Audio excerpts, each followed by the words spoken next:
আপনারা সকলে কেমন আছেন? ভলান্টিয়ার সবাই একটু বসো, আধা ঘন্টা ওয়াজ শুনবা ভলান্টিয়াররা, এরপর তোমরা কাজ যাবা, ঠিক আছে? সবাই একটু বসেন ভাই। আপনাদের আমি সর্বপ্রথম শুকর আদায় করছি আল্লাহ পাকের দরবারে যে আল্লাহ পাক গত মাহফিলে অসুস্থ রেখেছেন, এই মাহফিলে আসার সুযোগ দিয়েছেন। সকলে বলি আলহামদুলিল্লাহ। আপনারা গত বছর আমাকে দাওয়াত করেছেন না, আসতে পারেনি। অ্যাডভান্সটা বলছিল আপনারা ফিরিয়ে নেন নাই। এবছর আমি বললাম যে 29 তারিখ না, ওই কালাফুদার বছর রাতে এটা 2টা বাজে গেল, সমস্যা। এখন মানবতা কি বুঝেন?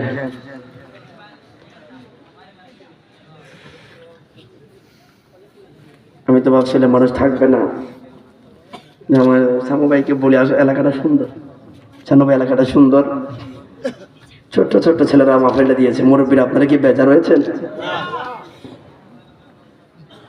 ভুল তো তাদেরই হবে যারা কাজ করবে, ঠিক না?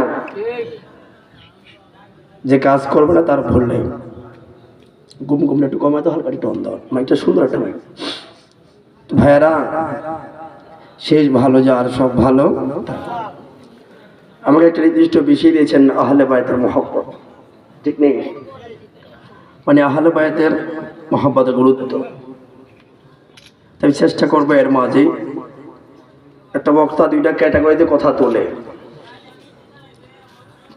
ওনাদের মহব্বত আমি আপনার কাছে বলার থেকে ওনাদের কর্মসূচি আমার জীবনে কি মেসেজগুলো দেয় ওগুলো বলাই উত্তম মনে করি। হ্যাঁ, ওনাদের গুণগান গাওয়া তো ভালো, কিন্তু বক্তাদের উচিত ওনাদের থেকে আমার জীবনে কি আছে ওইটা আদায় করে নাও। কথা কি বুঝতে পারছেন? তখন মানুষ হেদায়েতের দিকে আসবে। কিন্তু আমি অসুস্থতা হয়ে দেখলাম কি কথার নসিব দেখেন। গত বছর আসতে পারি না, ঠিক এই বছর আমি আজকে 4:30 বাজে ফ্লাইটের বাংলাদেশে নামছি। গতকালকে গেছি চেন্নাইতে, ওরা দেখছি আমি বিমানে উঠছি, একটা মেডিকেলে গেছি, একটা পরীক্ষায় উঠছি, আবার আজকে এখানে চলে আসছি। তারপরে একদিন আগে আমি অসুস্থ, কি খোদার রহমত, কিন্তু আজকে আমি আসতে পেরেছি। এই জন্য আমার পক্ষ থেকে সবাই একটু বলি আলহামদুলিল্লাহ। বলে কেন এত অসুস্থ হন? ভাই আমার বংশে কোনো আলেম নাই, বক্তা নাই, রাত্রে অরগুমা কোনো মানুষ নেই। 14 গোষ্ঠী খুঁজে আলেম খুঁজে ভাই আমার গোষ্ঠী, তো ওই গোষ্ঠী থেকে একটা ফলাতে তৈরি 2টা মাহফিল করে ওর স্বাস্থ্যটা পড়া স্বাভাবিক। কারণ তাহির ভাই তো বাপু আলেম, বংশগত ওর আলেম, আমার কিচ্ছু নেই। তাই একটা ঝরাজীর্ণ পরিবেশের ছেলে এখানে এসে কথা বলি, এর চাইতে শুকর আর কিছু না। আমি একজন মুসাফির, এই জন্য বান্দার কর্মকাণ্ডর চাইতে খোদার রহমত অনেক বড়। এই জন্য আমি এসেই আহলে বায়তের গুরুত্ব নিয়ে আমি কথা বলবো, 10 মিনিট কথা বলবো। আগে আমাদেরকে মানুষ হতে হবে, ঠিক না ভাই? বলে আমরা কি মানুষ না নেই? এটা সাংবাদিক সব বুঝবে। আমরা কি মানুষ না নেই? হ্যাঁ, আল্লাহ নিজেই বলেছেন উদখুলু ফিস-সিলমি কাফা। এতবার ইমানদারের কথা বলে, ইয়া আইয়ুহাল্লাযিনা আমানু, ও ইমানদার, ও ইমানদার, এ ইমানদার, হে ইমানদার। এটা বলার পরে আল্লাহ পাক এই আয়াত কেন দিল? ঠিক না ভাই? উদখুলু ফিস-সিলমি কাফা, পরিপূর্ণভাবে ইখলাসের সহিত ইসলামে প্রবেশ করো। ইমানদার হওয়ার পরে এই কথা যেহেতু বলছে, আমি এখন বুঝতে পারি আমার গাবলাস, ঠিক না বাবা?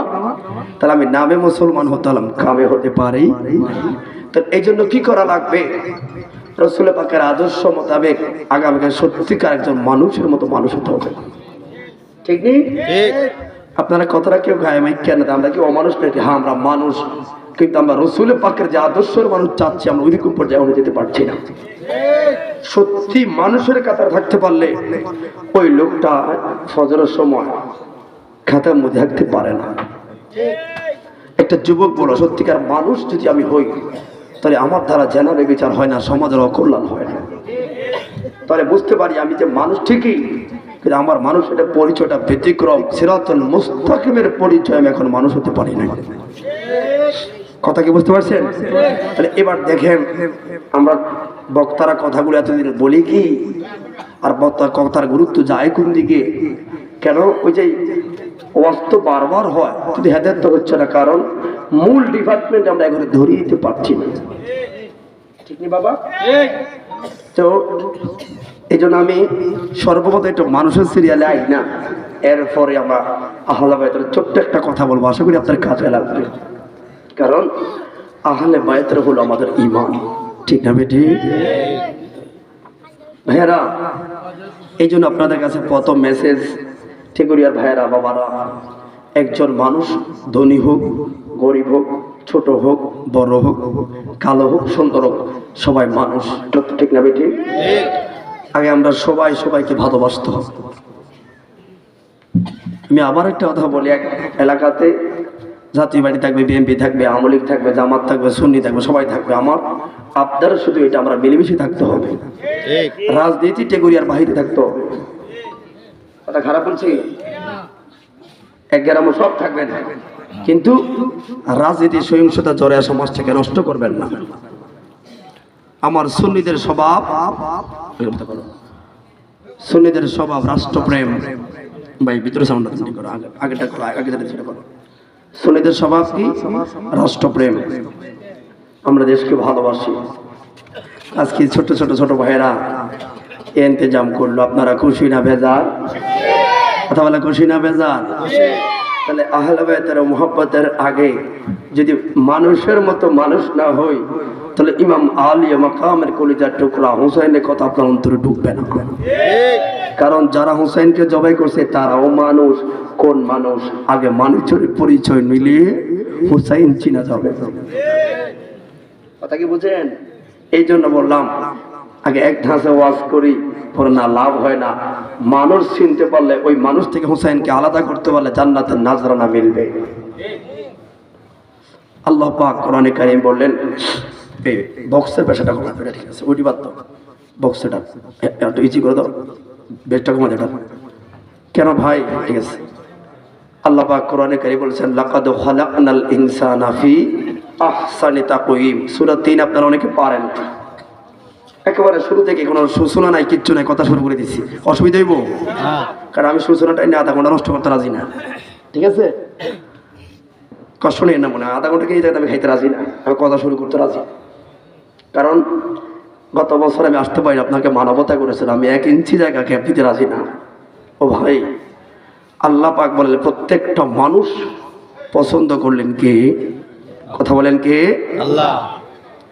আল্লাহ পাক যদি প্রত্যেকটা মানুষকে নিজে পছন্দ করে আকৃতিতে বানায়, তাহলে আপনি অপছন্দ করার অধিকার আপনাকে কে দিল? একটা উদাহরণ, আপনি মেয়ে চাইতে গেলেন বিয়ের জন্য, মেয়েটা আপনার পছন্দ না, আপনি কি বললেন? পছন্দ হয় না।